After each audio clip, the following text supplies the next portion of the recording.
দুনিয়ার রঙের বেলা খেলিতেছি কত খেলা ববলীলা সাঙ্গ হয়ে যায়। গ্রামে দুধের দর বাড়ে কমে নিত্য, একদম সোনারূপা বা ভিনদেশি মুদ্রার মতো। তাই সুযোগ যখন এলো তখন দর জেনে রাখলাম। কিনে আনলেন আপনার গাভী? কয়টা গাভী আপনার?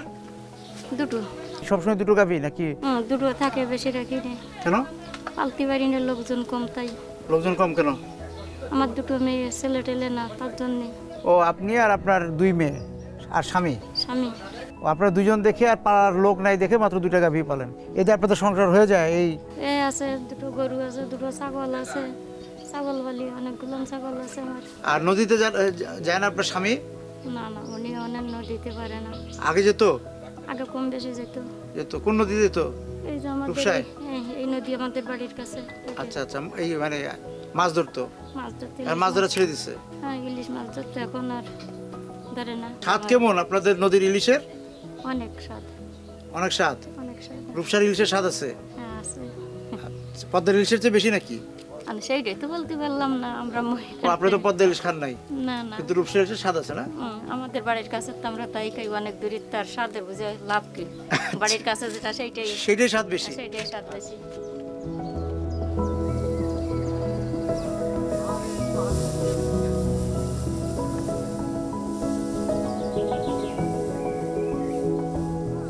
চায়ের দোকান ঘরের ভিটের পাশেই চলে এসেছে।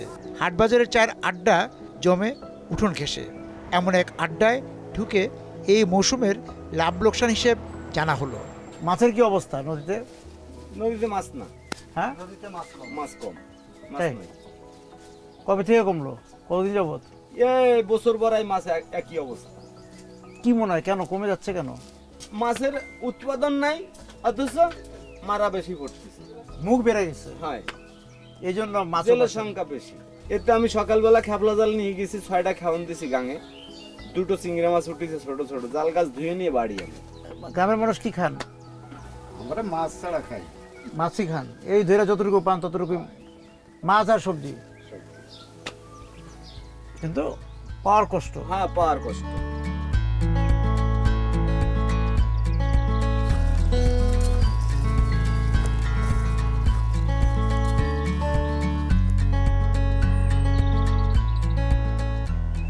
তেঁতুলতলা পেরোতে গিয়ে হঠাৎ চোখ পড়ে এক ভিতর বাড়ির দিকে। উঠোন ফুলে ফুলে ভরা। পথ থেকে একটি ফুলকে অপরিচিত মনে হলো। পরিচিত হবার ইচ্ছে নিয়ে নামি।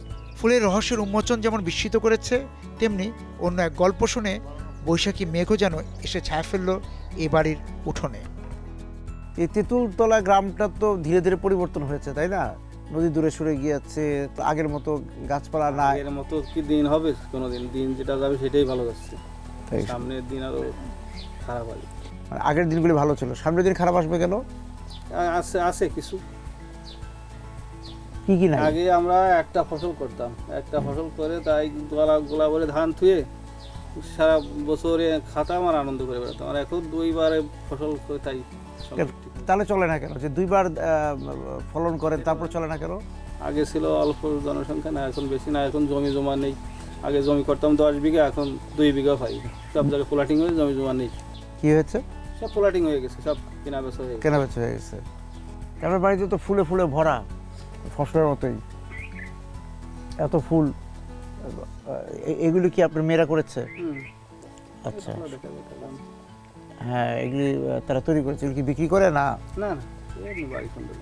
আচ্ছা, বাড়ির সৌন্দর্যের জন্য।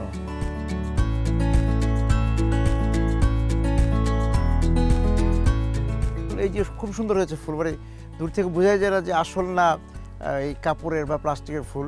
তা এগুলো কিভাবে আসলো মাথায় যে ফুল তৈরি করবো? ওই যে মাঝে আমি একদিন মেলা ঘুরতে গেছিলাম, আমরা দেখি কি মেলা বিভিন্ন রকম ফুল, ওই যে মালা টালা কি করে না, তারপর দেখছি কিছু হয়তো বাসায় নিয়ে যাবে, যদি গুণো সেট করে যদি গাছের সত্যি ফুল বানায় তো বোঝা যাবে না। সেভাবে তো একদিন চিন্তা ভাবনা করে আসে গাছের সে নিজে নিজে সেট করবে। আচ্ছা আচ্ছা। আর এমনিতে এই যে বাসায় অনেক ফুল গাছ, এগুলি আপনারাই আপনার কাছে আপনি করেছেন? কি করেন আপনি? আমি এবারে ইন্টার পরীক্ষা দেবো। আর খেলাধুলা করতাম, বাট এই 5ই আগস্টের পর থেকে খেলাধুলা বাদ দিয়েছি। কেন, কি খেলতেন আপনি? আমি স্পোর্টস ফুটবল ম্যান হ্যাঁ? ফুটবল প্লেয়ার ছিলাম। ও, আপনি ফুটবল প্লেয়ার ছিলেন? বাহ। হ্যাঁ, বিভিন্ন বাইরে ঢাকা বিকেএসপিতে ছিলাম 3 বছরের বেশি। কত মেয়ে খেলতো? এখানে আমার বাসায় ম্যাচ ছিল 40-45 জনের মতো মেয়ে, মানে এই বাসায় থাকতো? বাংলাদেশের মেয়েরা সব জেলার বিভিন্ন জেলা থেকে মেয়েরা এসে আমার এখানে ম্যাচ ছিল। এখন 2-1 গ্রাম থেকে 2-3 জন আসে, আর বাইরে থেকে এখন নেই। আগে যদি 40 জন প্র্যাকটিস করতো, এখন মোটে 5 থেকে 6 জন মেয়ে খেলাধুলা করে, সব বাদ দিচ্ছে। তার এই মেয়েগুলি বাসায় চলে গেছে। আর পড়ালেখা করে নাকি? সেটা সবাই পড়াশোনা করে। পড়াশোনা করছে, কিন্তু খেলার মধ্যে আর নাই।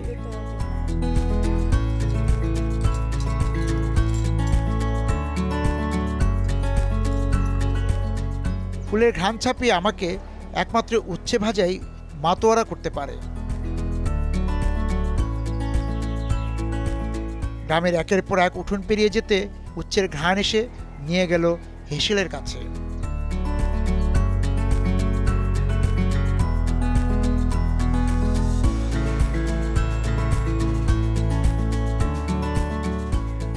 কি রান্না করছেন চাচি?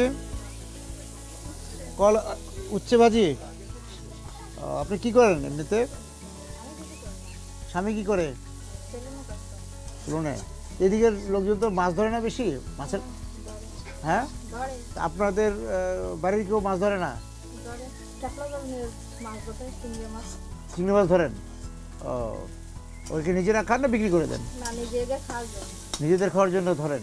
এই যে উস্তাবাজি দিয়ে আবার এই যে চিংড়ি দিয়েছেন, ও, এটা কি আপনাদের পরিবারের সবার খুব প্রিয়? আমারও তো খেতে ইচ্ছে করছে, কারণ উস্তাবাজি আমারও খুব প্রিয়। নিজেদের ধরা চিংড়ি না কিনে আনলেন? কিনে আনছেন। আজকে ধরেন নাই? আপনার খাবার দেখে তো খেতে ইচ্ছে করলো। জলের তারার মতো মানুষেরও তারা।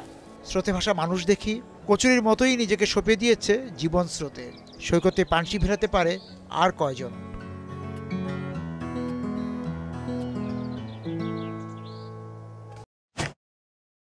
আইডিএলসির 40 বছর পূর্তি উপলক্ষে আইডিএলসি পরিবারের প্রতি আমার শুভকামনা রইল, এবং আমি প্রতিষ্ঠানটির আরও উত্তরোত্তর সমৃদ্ধি কামনা করি।